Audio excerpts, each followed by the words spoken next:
like a Hellcat.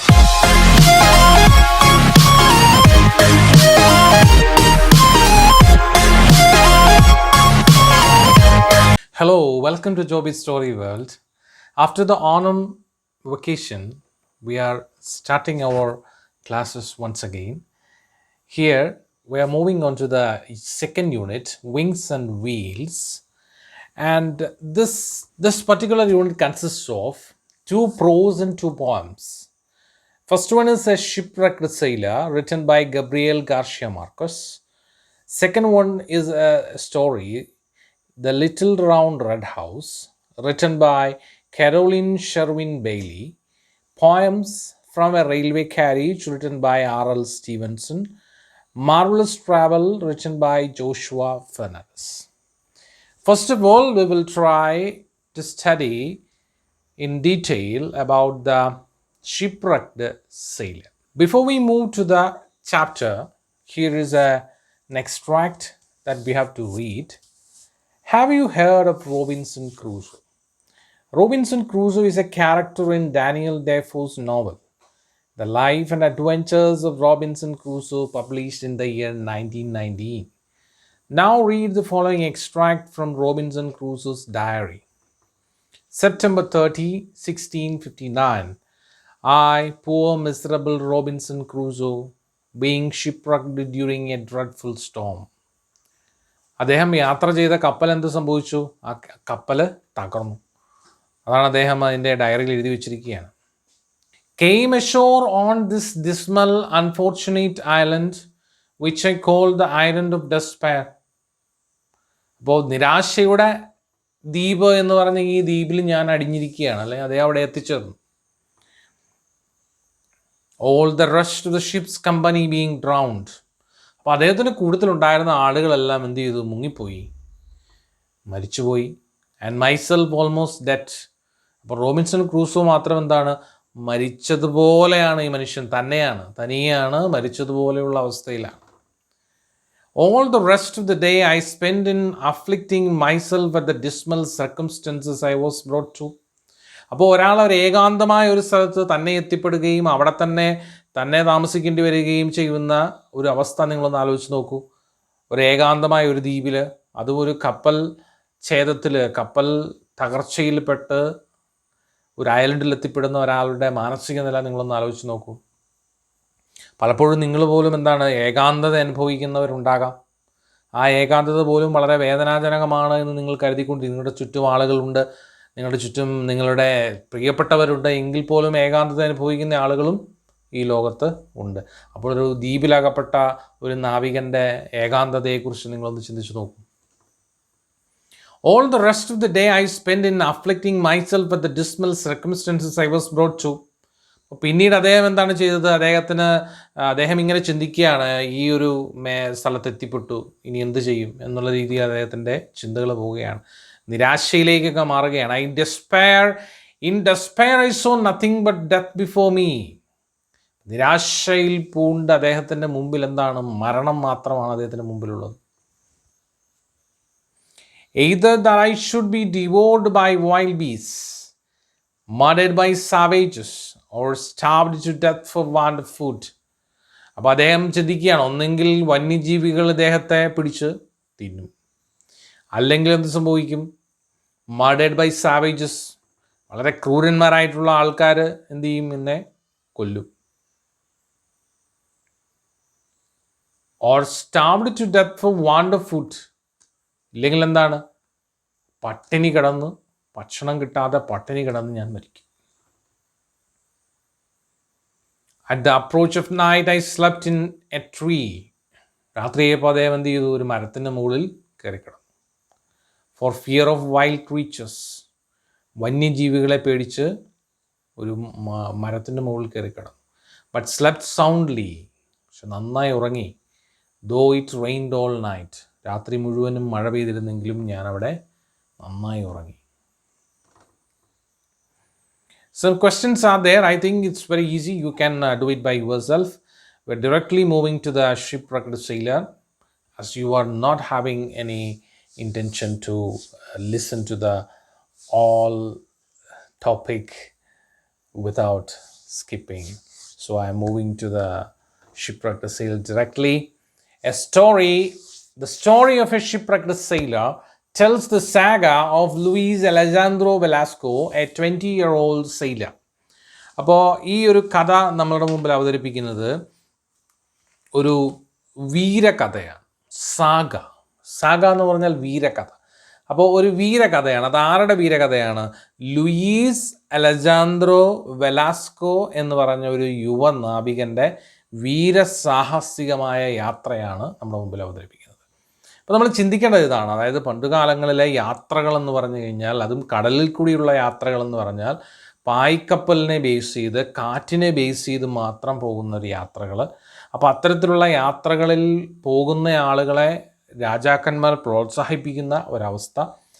അവർക്ക് വലിയ പതക്കങ്ങൾ കൊടുക്കുന്നു. അവിടെ ഇങ്ങനെ യാത്രകൾ നടത്തി തിരിച്ചെത്തുന്ന ആളുകളെ വീര ആരാധനയോടുകൂടി രാജ്യത്തെ ജനങ്ങളും രാജാവും കാണുന്ന ഒരു വലിയ സാഹചര്യം.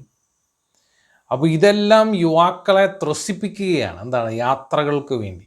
അപ്പോൾ അങ്ങനെ നാവികരായിട്ട് പോകുന്ന ആളുകളുടെ എണ്ണം വളരെ കൂടുതലാണ്. ഇത് യഥാർത്ഥത്തിൽ സംഭവിച്ച ഒരു കഥയുമായ, ഒരു സംഭവവുമായി ബന്ധപ്പെട്ട് ഗബ്രിയേൽ ഗാർഷ്യ മാർക്വസ് എഴുതിയ ഒരു നോവലിൻ്റെ ഒരു ഭാഗമാണ് നമ്മൾ പഠിക്കുന്നത്. A 20-year-old sailor who was washed overboard during a storm in the middle of the Caribbean Sea on February 28, 1955, clinging to a life raft without food and water. He survived 10 days on the open sea. അപ്പോൾ ഇദ്ദേഹം ഒരു 20 വയസ്സുള്ള സെയിലറാണ് Luis Alejandro. Who was washed overboard during a storm. വലിയൊരു കൊടുങ്കാറ്റ് വന്ന് ആ കൊടുങ്കാറ്റിൻ്റെ ഭാഗമായിട്ട് കപ്പൽ തകർന്ന് അദ്ദേഹം കടലിൽ വീഴുകയാണ്. കരീബിയൻ സീയിൽ. എന്നാണ് വീഴുന്നത്? ഫെബ്രുവരി 28, 1955 അദ്ദേഹം അവിടെ വീഴുകയാണ്. Clinging A life raft. അപ്പോൾ അദ്ദേഹം ഇങ്ങനെ തൂങ്ങിക്കിടക്കുകയാണ്. ഒരു ലൈഫ് റാഫ്റ്റിൽ തൂങ്ങിക്കിടക്കുകയാണ്. റാഫ്റ്റ് എന്ന് പറഞ്ഞാൽ പൊങ്ങുതടി. പൊങ്ങുതടിയിൽ ഇങ്ങനെ പൊങ്ങിക്കിടക്കുകയാണ്. Without food and water. വെള്ളമില്ല, ഭക്ഷണമില്ല. He survived 10 days on the open sea. അപ്പോൾ ഓപ്പൺ സീയിൽ, കടലിൽ തന്നെ അദ്ദേഹം 10 ദിവസം പൊങ്ങിക്കിടന്നു. നിങ്ങൾ കടലിൽ ഇങ്ങനെ പൊങ്ങിക്കിടക്കുമ്പോൾ നിങ്ങൾ വിചാരിക്കും വളരെ എളുപ്പമാണെന്ന്. അല്ല. ഉപ്പുവെള്ളമാണ് 1, 2 നല്ല സൂര്യൻ്റെ വലിയ പ്രകാശമുണ്ട്, 3 സ്രാവുകൾ മുതലായ മനുഷ്യൻ്റെ ചോരയുടെ മണം കിട്ടിയാൽ വന്ന് മനുഷ്യനെ തിന്ന് പോകുന്ന തരത്തിലുള്ള മത്സ്യങ്ങൾ ഉള്ള ഒരു സ്ഥലം. അവിടെയാണ് അദ്ദേഹം 10 ദിവസം ലൈഫ് റാഫ്റ്റിൽ പൊങ്ങിക്കിടന്നു. What happen to Velasco? വെലാസ്കോയ്ക്ക് എന്ത് സംഭവിച്ചു? And his ഷിപ്പ്മേറ്റ്സ്. വെലാസ്കോയ്ക്ക് മാത്രമല്ല, അദ്ദേഹത്തിൻ്റെ ഷിപ്പ്മേറ്റ്സിനും എന്താണ് സംഭവിച്ചത്? Read the following extract from the novella and find out what happened to them. നമുക്ക് നോവൽ വായിച്ചു നോക്കാം എന്താണ് സംഭവിച്ചത്. My first impression was that I was utterly alone in the middle of the ocean. അപ്പോൾ ഇദ്ദേഹത്തിൻ്റെ ആദ്യത്തെ ഇംപ്രഷൻ എന്തായിരുന്നു? ഞാൻ വളരെ തനിയാണ്, ഞാൻ ഏകാന്തനായിട്ടിരിക്കുകയാണ്, അല്ലെങ്കിൽ ഞാൻ തനിച്ചിരിക്കുകയാണ്. Utterly alone in the middle of the ocean. ഈ കടലിൽ ഞാനിങ്ങനെ തനിയെ നിൽക്കുകയാണ്. The ship plunged into an abyss and appeared. അപ്പോൾ അവിടെ ഒരു ഷിപ്പുണ്ടായിരുന്നു. പക്ഷേ കടലിലുള്ള കൊടുങ്കാറ്റ് വന്ന് ആ ഷിപ്പ് തകർന്ന് ആഴത്തിലേക്ക്, അബിസ് എന്ന് പറഞ്ഞു കഴിഞ്ഞാൽ വളരെയധികം വലിയ ആഴമാണ്, അത്യഗാധമായ ഒരു ഗർത്തത്തിലേക്ക് ഈ കപ്പൽ മുങ്ങിപ്പോയി. കപ്പൽ അപകടം നടന്നു എന്ന് പോലും അറിയാനായിട്ട് ഒരു സാധ്യതയും അവശേഷിപ്പിക്കാതെ കപ്പൽ ആഴങ്ങളിലേക്ക് പോയി. Titanic, I think you have seen the film Titanic, isn't it? That's a beautiful film directed by James Cameron, famous Hollywood film. In that film, that director depicted the life of a big ship called Titanic, how it's wrecked and what happened. If you haven't seen it, just try to see that. It's a beautiful film. I had no idea what was happening. അപ്പോൾ ഇദ്ദേഹത്തിന് അറിയില്ല എന്താണ് സംഭവിക്കാൻ പോകുന്നത് എന്നുള്ള കാര്യത്തിൽ അദ്ദേഹത്തിന് വലിയ ധാരണയൊന്നുമില്ല. ആർക്കാണ് ധാരണയില്ലാത്തത്? Luis Alejandro Velasco. I took hold of one of the bobbing crates and stupidly began to contemplate the sea. അപ്പോൾ ബോബിങ് ക്രേറ്റ്സ് എന്ന് പറഞ്ഞു കഴിഞ്ഞാൽ വീഞ്ഞ പെട്ടി എന്നാണ് അർത്ഥം. നമുക്ക് ഈ കപ്പലിലെ യാത്രയ്ക്ക് പോകുമ്പോൾ പെട്ടികളൊക്കെ ആയിട്ടാണ് ആളുകൾ പോകുന്നത്, അല്ലേ? ഏത് യാത്രയ്ക്ക് പോകുമ്പോഴും ഉണ്ടാവും. ഇപ്പോൾ പെട്ടികളുടെ രൂപം മാറി, പക്ഷേ ഇത് വീഞ്ഞപ്പെട്ടിയാണ്. ചെറിയ വീഞ്ഞപ്പെട്ടി എന്ന് പറയുന്ന പഴയ കാലഘട്ടത്തിലുള്ള അത്തരത്തിലുള്ള പെട്ടികളാണ്. തടി കൊണ്ടുള്ളതാണ്. ഇത് പൊങ്ങിക്കിടക്കുകയാണ്. അതിലാണ് ഇദ്ദേഹം പിടിച്ചു നിൽക്കുന്നത്.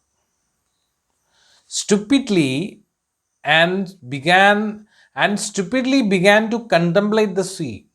contemplate എന്ന് പറഞ്ഞാൽ കാണുക എന്നാണ് അർത്ഥം. അദ്ദേഹം അവരെ ആ വീഞ്ഞപ്പെട്ടിയിൽ ഇങ്ങനെ പിടിച്ച് പൊങ്ങിക്കിടന്ന് ഈ കര കാണാത്ത കടൽ മുഴുവനും കാണുകയാണ്. കര കാണാ കടലമേലേ മോഹപ്പും കുരുവി പറന്നേ, അല്ലേ? ഇദ്ദേഹത്തിൻ്റെ ചിന്തകളിലും ചിലപ്പോൾ കുരുവി പറന്ന് കാണും, അല്ലേ? It was a perfectly clear day. അപ്പോൾ ഇത് വളരെ പെർഫെക്റ്റ് ആയിട്ടുള്ള ഒരു ക്ലിയർ ആയിട്ടുള്ള ഒരു ദിവസമാണ്.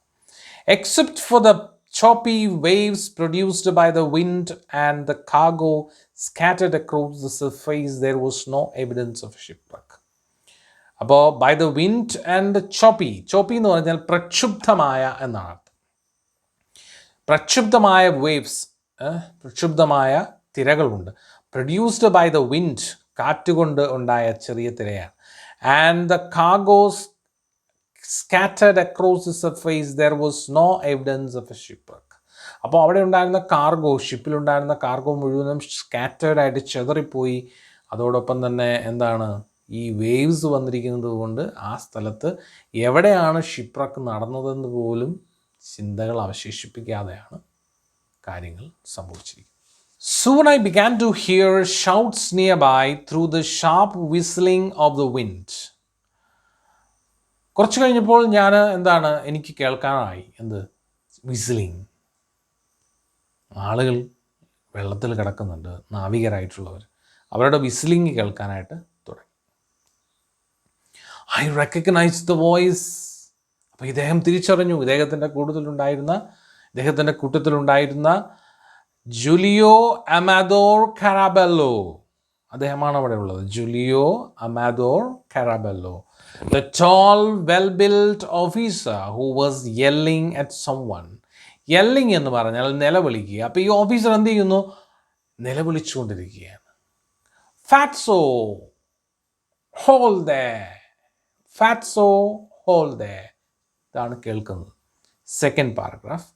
It was as if that instant I had awakened from the moment's deep sleep.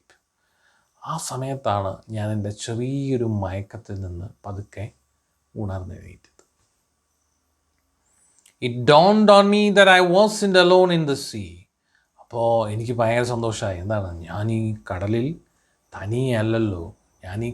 തനിയല്ലല്ലോ എന്നുള്ള ചിന്ത അദ്ദേഹത്തിൻ്റെ മനസ്സിലേക്ക് വന്നു.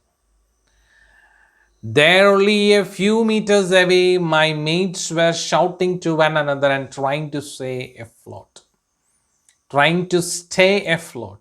അപ്പോൾ എൻ്റെ സുഹൃത്തുക്കൾ കുറച്ച് മീറ്ററുകൾക്കകലെ നിന്ന് അവർ ഷൗട്ട് ചെയ്യുകയാണ്. പൊങ്ങിക്കിടക്കാനായിട്ട് പറഞ്ഞ് പരസ്പരം ഷൗട്ട് ചെയ്യുകയാണ്. Quickly I began to think. പെട്ടെന്ന് ഞാൻ ചിന്തിക്കാൻ തുടങ്ങി. I couldn't swim in just any direction. അപ്പോൾ എനിക്ക് ഒരു ഡയറക്ഷനിലും സ്വിമ്മ് ചെയ്യാൻ പറ്റുന്നില്ല, നീന്താൻ പറ്റുന്നില്ല. I knew we were about 50 miles from Cartagena തുറമുഖത്ത് നിന്ന് ഒരു 50 മൈൽ അകലെയാണ് ഞങ്ങൾ. But I was not yet frightened. പക്ഷെ ഞാൻ പേടിച്ചില്ല. For a moment I thought I could hold on the crate indefinitely. അപ്പോൾ ചില സമയത്ത് ഞാൻ ചിന്തിച്ചു, ഈ ഒരു വീഞ്ഞപ്പെട്ടിയിൽ പിടിച്ച് അനന്തമായ സമയത്തോളം എനിക്ക് തീർച്ചയായും പിടിച്ചു നിൽക്കാൻ സാധിക്കുമെന്ന്. He charged his mind that I can. You have to charge your mind that in this circumstances you can study and you can move. We will get a brighter day. Not today, but tomorrow. Hope is the best medicine for everything. Here you can see one Gabriel Garcia Marquez picture and a profile there. I will read for you. Gabriel Garcia Marquez, 1928 and 2014, was a Colombian novelist, short story writer, screenwriter, and journalist. He was called affectionately Gabo. He was awarded the Neustadt International Prize for Literature in 1972 and the Nobel Prize for Literature in 1982. Marquez's first major work is The Story of a Shipwrecked Sailor. അദ്ദേഹത്തിൻ്റെ മേജറായിട്ടുള്ളൊരു സ്റ്റോറിയാണ്, which he wrote for as a newspaper series in 1955. അപ്പോൾ news പേപ്പേഴ്സിന് വേണ്ടിയിട്ട് ഒരു തുടർക്കഥകളായിട്ട്, തുടർ novel സീരീസായിട്ട് അദ്ദേഹം എഴുതിയിരുന്ന ഒരു സീരീസാണ്, നോവലിൻ്റെ ഖണ്ഡശകളാണ് നമ്മുടെ മുമ്പിൽ അവതരിപ്പിച്ചിരിക്കുന്ന ഈ നോവൽ പുസ്തകം. അതിലൊരു ഭാഗമാണ്, which he wrote as a newspaper series in 1955. His best-known novels include 100 Years of Solitude in 1967. അപ്പോൾ ഏകാന്തതയുടെ 100 വർഷങ്ങൾ വളരെ ഫേമസ് ആണ് അദ്ദേഹത്തിൻ്റെ പുസ്തകം. 1967 എഴുതിയതാണ്. The autumn of the patriarch 1975 എഴുതിയതാണ്. And love in the time of cholera 1985. So next page, until help arrived. അപ്പോൾ എന്നെ സഹായിക്കാൻ ആരെങ്കിലും വരുന്നത് വരെ ഞാനിവിടെ പിടിച്ചു നിൽക്കും. It was reassuring to know that all around the other sailors were in the same predicament. അപ്പോൾ എന്താണ് റീഅഷ്വറിംഗ് എന്ന് പറഞ്ഞാൽ? എന്താണ്? സ്ഥിരീകരിക്കുന്ന എന്നാണ്. It was reassuring to know that all around me other sailors were in the same predicament. Predicament എന്ന് പറഞ്ഞാൽ വിഷമാവസ്ഥ. That was when I saw the raft. അപ്പോഴാണ് അവനൊരു ചെങ്ങാടം കണ്ടത്. അതായത് വെറുതെ വന്നതല്ല, കപ്പലിൻ്റെ സൈഡിൽ ചെങ്ങാടങ്ങൾ കെട്ടിവെച്ചിട്ടുണ്ടാകും. എന്തെങ്കിലും തരത്തിലുള്ള അപകടം സംഭവിച്ചാൽ ആളുകൾക്ക് രക്ഷപ്പെടുന്നതിന് വേണ്ടിയാണ് അത്തരത്തിലുള്ള സംവിധാനം ഒരുക്കിയിരിക്കുന്നത്.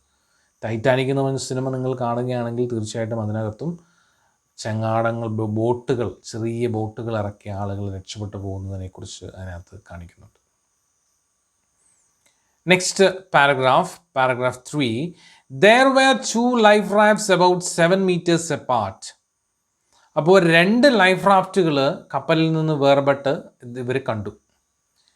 They appeared unexpectedly on the crest of the wave. അപ്പോൾ ഉയരുന്ന തിരമാല, ക്രസ്റ്റ് എന്ന് പറഞ്ഞാൽ ഉയരുന്ന എന്നുള്ളതാണ്. ഉയരുന്ന തിരമാലയ്ക്കനുസരിച്ച് പെട്ടെന്നാണ്, പൊടുന്നനെയാണ് ഈ ലൈഫ് റാഫ്റ്റുകൾ ഇവരുടെ മുമ്പിൽ ചങ്ങാടം പ്രത്യക്ഷപ്പെട്ടത്. Near where my mates calling out. അപ്പോൾ എൻ്റെ സുഹൃത്തുക്കൾ വിളിച്ചു പറയുന്ന സ്ഥലം എവിടെയാണോ അവിടെയാണ് ഈ ലൈഫ് റാഫ്റ്റുകൾ ഉള്ളത്. It seemed odd that none of them could reach the life rafts. അപ്പോൾ അത് വളരെ വിചിത്രമായിട്ട് എനിക്ക് തോന്നി. ഇത്രയും അടുത്ത് ലൈഫ് റാഫ്റ്റുകൾ ഉണ്ടെങ്കിലും ഇവർക്ക് ആർക്കും എന്ത് ചെയ്യാൻ സാധിച്ചില്ല? ആ ലൈഫ് റാഫ്റ്റിൻ്റെ അടുത്ത് എത്തുവാനായിട്ട് സാധിച്ചില്ല. In an instant, one of the rafts disappeared from view. പെട്ടെന്ന് ഒരു ലൈഫ് റാഫ്റ്റ് കാണാതായി. I couldn't decide. എനിക്ക് തീരുമാനിക്കാനേ പറ്റിയില്ല. I found myself swimming towards the one I could see. അപ്പോൾ ഒരെണ്ണം കണ്ടു അവൻ, അതിന് നേരെ അവൻ എന്ത് ചെയ്തു? സർവശക്തിയും എടുത്ത് തുഴയാൻ തുടങ്ങി. Which was moving farther away from me. അപ്പോൾ എന്നിൽ നിന്ന് ഇങ്ങനെ പതുക്കെ അതിങ്ങനെ പോയിക്കൊണ്ടിരിക്കുകയാണ്. I swam for about 3 minutes. ഞാൻ ഏതാണ്ട് 3 മിനിറ്റോളം അതിന് നേരെ നീന്തി ചെന്നു. I lost sight of the raft momentarily. മൊമെൻ്ററിലി എന്ന് പറഞ്ഞാൽ അനുനിമിഷം. മൊമെൻ്ററിലി എന്ന് പറഞ്ഞാൽ അനുനിമിഷം ആ റാഫ്റ്റ് എൻ്റെ കാഴ്ചയിൽ നിന്ന് ഇങ്ങനെ മറഞ്ഞു പോകാൻ തുടങ്ങുകയാണെന്ന് എനിക്ക് തോന്നി. but I was careful not to lose my bearings. അപ്പോൾ എൻ്റെ കാഴ്ച അതിനെ മാത്രം ബേസ് ചെയ്ത് കൊണ്ടുപോകാനായിട്ട് ഇദ്ദേഹം ശ്രമിച്ചു. Suddenly a rough wave pushed the rafts alongside me. പെട്ടെന്നൊരു തിരമാല ഇവൻ്റെ അടുത്തേക്ക് ആ റാഫ്റ്റിനെ കൊണ്ടുവന്നു. ഇതാണ് ഭാഗ്യം, ദൈവാനുഗ്രഹം എന്നൊക്കെ പറയുന്ന കാര്യം. It was huge. അത് വളരെ വലുതാണ്, വൈറ്റ്, വെളുത്തതാണ്, ആൻഡ് എംപ്റ്റി. അതിനകത്ത് ആരുമില്ല. I struggled to grab the rigging and jump about. അപ്പോൾ അദ്ദേഹം അവിടെ കയറി പിടിച്ച് ഒരു തരത്തിൽ അതിനകത്തേക്ക് കയറാൻ ശ്രമിച്ചു. I made it on the third try. മൂന്നാമത്തെ അവസരം അദ്ദേഹം പാഴാക്കിയില്ല. മൂന്നാമത്തെ തവണ അദ്ദേഹം അകത്ത് കയറി. Once on the raft panting. Once on the raft panting. Panting എന്ന് പറഞ്ഞാൽ കിതയ്ക്കുക, നെടുവീർപ്പിടുക എന്നൊക്കെയാണ്.